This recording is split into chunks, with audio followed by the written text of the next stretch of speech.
Hi guys, hope everybody's doing well. So just a quick few tidbits for today. I saw a lot of comments from yesterday's video, and actually right after I post this video, I'm going to hop on into the comments section and definitely get to chatting with you guys. Thank you so much for all the feedback and just the input that you guys have given on the last few videos, and it has personally helped me out so much with some of these incidents that I've been facing. So thank you, thank you, thank you.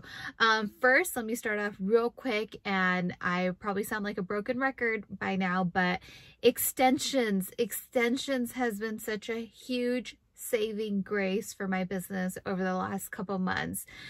Just this week, so today's Tuesday, so between yesterday and today, I had 3 rentals that were due back, and I reached out to all 3 of them, offered them extensions, and everybody extended their trip, which is really great for cars that went out on the weekend and were due back on a Monday or a Tuesday, and for them to extend into Wednesday or Thursday is amazing because it really fills up your weekdays, and then you'll probably get a new booking during the weekends. So I'm really beginning to fill those gaps during the week, and that is a great place to make money because weekends we can all get those bookings, but it's the weekdays, if you can fill those gaps, that really ends up adding to your bottom line.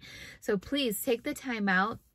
I usually reach out to people within 12 to 24 hours before their trip ends and recommend them the extension, can't talk, and it's worked out really well for me. So I guarantee you, if you do this, you will notice more days on your calendar getting booked up, especially during the weekdays. So make sure you make that effort. Okay, now I'm going to jump backwards a little bit to last week about my 2 series that got unlisted because a renter complained about noises coming from the brake, and Turo unlisted the car because they required a vehicle inspection.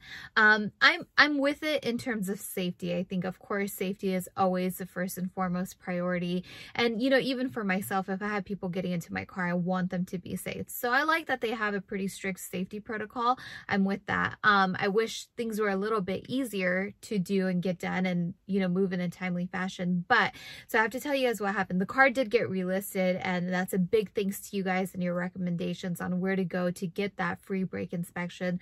So that was really awesome. Thank you for that. What actually ended up happening, there was a little bit of a delay on my end because I ended up having to deal with all my other cars this past weekend, which I shared in yesterday's video. So I pretty much just put the 2 series on the back burner before I submitted all of the paperwork, the inspections that they needed. But what happened prior to that during the week was this. When the renter first complained about the brakes, you know, how the brakes checked out, they were at about 40% life, right? And I could not replicate the sound that he was talking about. He complained that they were that the brakes needed to be replaced because they were making a loud screeching sound, and he said it was really horrible. Drove it for a few days, could not replicate it. The car sat for about a day, and when I drove it again, I noticed that there was some squeaking coming from the rear brakes, but it was really faint. So I drove the car actually quite a bit. I even gave the car to my sister to drive to see if she would hear it as well. She didn't pick it up, but because I'm more familiar with the car, I could very faintly hear it in the back. And it wasn't the type of grinding or metal rubbing type of sound. It was just a little faint squeak coming. So I did power wash the brakes because I know sometimes there could be a buildup of brake dust or moisture, but I couldn't get that sound to get resolved. So what I decided to do, since Turo's policy is that your brakes have to be 25% or above for their safety standards, I decided to just go ahead and replace the brakes so I wouldn't have this issue again in the future and have another renter complain and get the car unlisted again and have to go through this whole process. So it was just worth it. Since they were about 40%, 25% is the minimum, I decided, you know what, I'm just gonna bite the bullet, get the brakes done, and not have to deal with this again and lose days of revenue. So that's what I ended up doing. Got the inspection done, got it submitted over to Turo, and within a day of sending it to them, they relisted the car. So thank you guys for your input, but that's pretty much what ended up happening there. Now, was this renter kind of a sketchy person? I don't know. Really hard to kind of say in this situation. The description that he gave to me about what the brakes were doing, I could not replicate that. And he did make it sound really dramatic, like it was really bad. I have not had that issue with this car, and I couldn't replicate it over the almost week that the car sat and that I drove it. Was there a light sound coming from the back? Yes, but it was so faint that you would really have to be listening for it in order to hear it. So I don't know. Maybe he wanted to get travel credit. It's possible, but it's nothing that I can prove. Somebody had mentioned in the comments section that Turo should have a protocol, kind of like how they do for us hosts, where if we file a claim that is incorrect or an inaccurate representation of what really happened, then we can be fined, and that they should have a similar policy for guests who, you know, call and complain, because I guess a lot of you guys have experienced this, or if they're trying to get travel credit or something like that. Yeah, I think that's a good idea.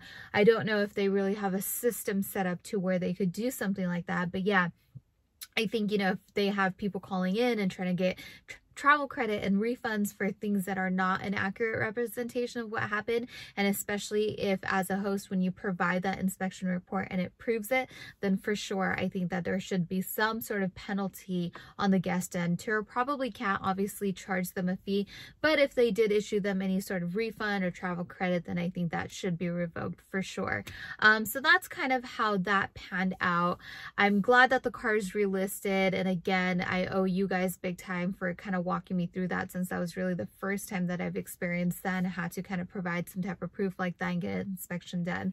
But other than that, I have been very busy these days, aside from my cars, which I'll probably be able to update you the status on everything tomorrow, hopefully.